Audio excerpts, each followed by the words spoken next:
Imagine this. A woman's out walking her dog, just outside Albuquerque, New Mexico desert, big open space. Right. And her dog does what dogs do, starts digging, sniffing around, and unearths, well, a bone just sticking out of the sand. Yeah, and at first you'd probably think, okay, maybe an animal bone. Pretty common out there. Exactly. But something felt off. She takes a picture, sends it to her sister, who's a nurse. And the sister sees it and immediately says, Christine, that looks human. Wow.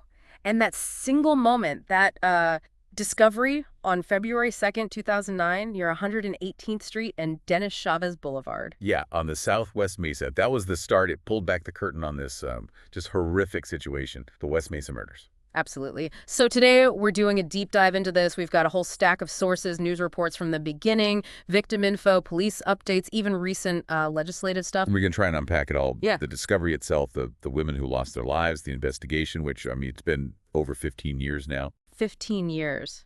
And the challenges they faced, the theories, the suspects. It's incredibly complex. Right. Our mission really is to lay out the key facts, understand why this has been so hard to solve. Those hurdles were there from day one, explore the main ideas about who did this, and just grapple with why this case is still so important and honestly still so unresolved. Yeah, what happened to these women? Why is the killer or killers still out there? Is there any hope left for answers? Those are the big questions. Okay, let's go back to February 2009. Christine Ross, her dog Ruka, that bone. Her sister confirms their fear. What happened next? And what wasn't just, taping off a small area, this turned into a massive excavation, a huge effort. Like how massive? Weeks, then months. APD, the Albuquerque police, and the FBI. They weren't just finding one set of remains, they kept finding more. Oh, God. Yeah. Ultimately, the skeletal remains of 11 women and one unborn child. 11 women and an unborn child. Buried how? In shallow graves, but not all together. They were spread out over almost 100 acres of desert. 100 acres. That feels like more than just a quick dumping ground. That sounds like someone knew the area, had access. It certainly suggests something more planned, or at least repeated visits. And the initial finding was, yes, homicidal violence. But getting specifics, that was tough. Because the remains were skeletal by then. Degraded. Exactly. Finding clear evidence like, say, gunshot wounds or signs of blunt force trauma after years in the desert. Investigator Liz Thompson mentioned how hard that made things. The environment itself worked against them. So a huge crime scene, as former Chief Geyer called it. And as they found more remains, families must have started fearing the worst. They did. Families of women who disappeared in the years before, between about 2003 and 2005, they started contacting the police thinking, could this be my daughter? My sister. Let's talk about the victims then, because their stories are just crucial here. They were eventually able to identify all 11 women. Yes, through forensic work, they identified all 11. And like I said, they had vanished between 2003 and 2005. So right off the bat, the investigation is starting years behind. 3, 4, maybe 5 years behind. Yeah. And a pattern emerged. A difficult one. Yeah. 10 of the 11 victims. They had connections to drugs, to prostitution, a shared vulnerability. But not all of them. That's important too, right? There was an exception. A heartbreaking exception. The 11th victim was just 15 years old, Jamie Barella. And she had no known connection to drugs or sex work. 15. How did she disappear? She was last seen in April 2004. She was leaving a family gathering with her cousin, Evelyn Salazar. Who was also one of the victims found there. Yes, Evelyn was also found on the mesa. They were apparently just heading to a park near San Mateo and Gibson. God, just going to the park. It shows the killer's reach, maybe. It wasn't just limited to one specific group. Or maybe Jamie was just with her cousin. It raises questions. And we have a few details about some of the others, too. Michelle Valdez, she was pregnant. Selania Edwards, also young, just 15, from Oklahoma, reportedly seen with prostitutes in Colorado in 2004. So, yeah. Monica Candelaria, last seen in SW Albuquerque. Veronica Romero, near Central Avenue. Cinnamon Elks, known to frequent that area. Doreen Marquez. Sources say she'd actually turned her life around. Virginia Cloven left to see a boyfriend. Julie Nieto reported missing when she just stopped contacting family. It's hearing those fragments, it makes them real, not just statistics in a case file. Exactly. And you hear the pain from the families. Jane Perea, Jamie Barella's mom, and Evelyn Salazar's aunt. She talked about feeling left out, hearing things secondhand, through the grapevine. That must have been agonizing, not getting information directly from the task force. Yeah, and it touches on this recurring theme you see in the sources, this feeling that maybe, because of their lifestyles, some of these cases weren't seen as a top priority initially. Which is just awful. Jane Perret said something so powerful, it really it cuts right through everything. She said, it doesn't matter what they were doing. They were human beings, somebody's daughter. That says it all. And other families echoed that, right? Wanting people to see the person, not the circumstance. Definitely. Michelle Valdez's father, Dan, talking about her beautiful smile, wanting people to remember her. Doreen Marquez's daughter, Destiny, remembering her mom as amazing with long, gorgeous hair. These are real people, real losses. And Veronica Romero's boyfriend, Clay Dean. He described her as smart, funny, and tough. And he remembers dropping her off, seeing her get into a truck the last time he saw her. Just a gut-wrenching final image. These details are so important, but they also point to a huge problem for the investigation right from the beginning. A fundamental problem. Many weren't reported missing right away, or if they were, maybe assumptions were made they'd run off because of their lifestyle. So families felt they had to fight just to get attention paid. Some definitely felt that way, and what that meant for the investigation. Former Chief Geyer said it perfectly. They were behind the power curve by 3 years or more. That's a massive head start for any killer. Huge. It's not just lost time, it's lost evidence. DNA degrades, especially in the desert. Yeah. Witnesses' memories fade, or they move on, or they're harder to find. And the desert itself. The heat, the dryness, it just destroys forensic evidence, doesn't it? Actively destroys it. Like investigator Liz Compson said, the lack of really clear indicators on the bones, no obvious bullet holes, things like that, made determining the exact cause of death for each victim incredibly difficult years later. So time and the environment were working against them. Constantly. And then adding insult to injury, the actual burial site, it was being developed. Houses were going up. Seriously, over the crime scene. Yeah. It raised this horrible possibility that maybe some evidence, maybe even some remains, could literally be under concrete now. The crime scene itself was like disappearing as they investigated. That's unbelievable. So facing all the delay, the degraded evidence, the development, what could the investigators even do? Well, the sources show they didn't just give up. The effort has been huge, even if the results haven't come. We're talking over, 1,400, maybe 1,500 tips since 2009. Wow. That's a lot of leads to chase down. A ton. They've done at least 7 additional land searches in the areas around the original site. The FBI got involved early, did crime analysis, offered suggestions again in 2013. It sounds like they threw resources at it. They did. Chief Geyer talked about it being the case everybody wanted to solve, but he also mentioned the just the heart-wrenching frustration of having to face the families when leads just went cold over and over again. Which brings us to the big question. Who? Who could have done this? Have they identified suspects? Persons of interest? They have identified persons of interest, and one name comes up more than others in the sources.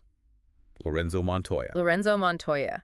APD Commander Kyle Hartsock called him the prime suspect at one point. Yes, considered the prime suspect.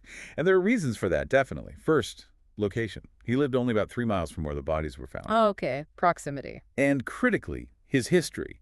He had a documented pattern of violence, specifically targeting sex workers. Lots of run-ins with the police before the bodies were even discovered. And the timing. There was that incident in 2006, right, before they found the West Mesa graves? Exactly. December 2006, Montoya strangled a teenage sex worker. He was actually killed himself, shot by her boyfriend while trying to dispose of her body. And how he killed her or how she was found? There were details there. Yes. The victim in that 2006 case was tied up with duct tape and cords. Duct tape and cords, and that's significant because... Because police found other evidence suggesting Montoya frequented the areas where the West Mesa victims disappeared. They knew he picked up sex workers. There's even evidence he'd been digging on his own property. Some sources mentioned tire tracks potentially linking the burial site to a street near his home. So, proximity, history of violence against the same demographic, a similar method with the bindings in the 2006 case. Right. And another point people raise. The disappearances seemed to stop around 2005. Montoya died in late 2006. Some believe the killing stopped because he was dead. That timeline fits, roughly. It does. But, and this is important, the police, according to the sources, have never come out and definitively said, yes, Montoya killed all 11. They've always maintained there were multiple suspects they looked at seriously. Okay. And there was something about a video. Yeah, a controversial video found with his stuff.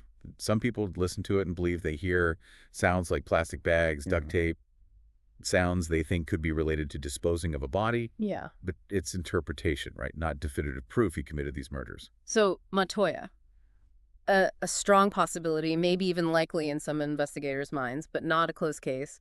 Who else was looked at? Joseph Blee? Joseph Blee, another person of interest.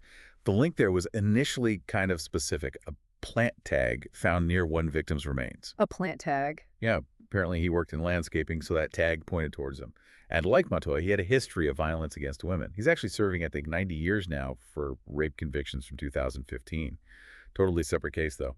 Okay, so a violent history. Did they connect him more directly? Investigators saw him cruising the areas where the victims worked, picking up sex workers.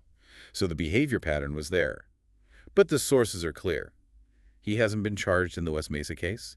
He denies doing it. And former Chief Geyer said they couldn't find that direct link, despite the tag. Right.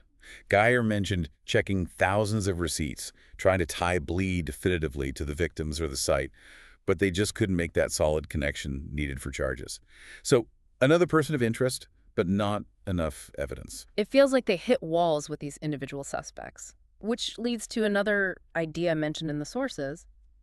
What if it wasn't just one person? Exactly. This is another major theory.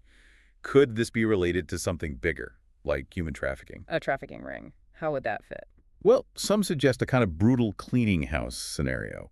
Maybe the victims knew too much or became a liability. This idea gained some traction because many victims reportedly moved in the same social circles. They might have known each other, maybe even known the killer or killers. Right. A former professor, Dirk Duran Gibson, he suggested organized crime. Maybe biker gangs. Yeah, he talked about the area being like a Walmart for vice, Yeah. attracting that element. His thinking was the victims might have knew something they shouldn't have known. And he thought it would take multiple people. He speculated, yeah. Like a hierarchy, the boss or bosses, the intermediary, and the hitman. An operation, not just one road individual. And the sheer scale of it, 100 acres, 11 victims, does that lend itself to more than one person being involved? Or maybe just a dumping ground used by different people? Both are possibilities investigators have had to consider. Maybe it started with one killer, and others realized it was a remote spot to dispose of bodies, or maybe it was always an operation. It complicates things immensely. And then there was that other really disturbing rumor about potential law enforcement involvement. Yes, the sources mention an unconfirmed belief, held by some sex workers and even some detectives apparently, that a Bernalillo County Sheriff's deputy might have been involved. But that wasn't formally investigated by the DOJ during their review of APD. According to the sources, no. The Department of Justice didn't specifically look into that claim as part of their pattern or practice investigation of the Albuquerque Police Department. It remains this sort of dark, unverified thread. Man, it just shows how many directions this investigation had to go, how many dark corners they had to look into. And still, after 15, nearly 16 years. Still no definitive answers. We just passed the 15th anniversary of the discovery in February 2024. The 16th is coming up next year. It shows the case hasn't faded away, at least not for the community or law enforcement. So what's happening now? Are there active leads, new approaches? There's definitely ongoing effort. One major focus right now is legislative. APD is backing a proposed state law. Okay. What would it do? It would allow them to test DNA from deceased felony suspects. So they could potentially test Lorenzo Montoya's DNA, finally. That's exactly the hope. Commander Hartzog framed it very clearly. This bill is all about victim case resolution. Getting Montoya's DNA if the law passes and comparing it to any trace evidence they might have from the scene. That could be huge. A potential game changer even after all this time. Potentially. Yeah. And the search isn't just about identifying the killer, the 11 found women. They're still looking for 8 other women. 8 more. Yes, women who went missing in that same time frame, 2002 to 2006, who they believe might also be connected to this case somehow, maybe victims whose remains haven't been found yet. God, the scale just keeps expanding. Is there still a reward out? There is, a substantial one, up to $100,000, offered jointly by APD, the FBI, and the families themselves, for information that leads to an arrest and conviction. Hopefully that encourages someone who knows something to finally come forward. That's always the hope in these long-term cold cases. And the case has been back in the public eye recently, too. There was that movie Boneyard. Right, with Mel Gibson and 50 Cent, based on the case. Loosely based, yeah. The filmmakers, one of whom, Vince McDaniels from Albuquerque, and actually knew some victims, they were upfront about taking creative liberties, saying, facts can sometimes be boring, you need to spice things up for a movie. Which can be controversial in true crime adaptations. For sure. But they said their main goal was really just awareness, to keep the story alive, because the victims don't have a voice. Did they draw on real suspects, like Montoya? Yeah, the film is inspired by figures like Montoya and also former Commander Alan Banks, who was involved in the real investigation. He was apparently the inspiration for 50 Cent's character. But Banks himself noted the movie kind of focuses things down, whereas the real investigation was much broader, looking at many possibilities, not just zeroing in on one guy like a film often does. Makes sense for storytelling, but reality was more complex. Is there anything else happening media-wise? There's also a true crime docuseries reportedly in the works, planning to interview families, witnesses, law enforcement, aiming for a deeper, more factual dive. So between potential new DNA laws, the ongoing search for other missing women, the reward, and this media attention, the case is definitely still active. Absolutely. Investigator Ida Lopez from APD confirmed it. The work continues. So reflecting on this whole deep dive, it brings us back to you, the listener. This isn't just a tragic story from New Mexico. It has broader resonance, doesn't it? It really does. The West Mesa murders are a stark, terrible example of how bias can operate. Bias against marginalized women, those dealing with addiction, involved in sex work.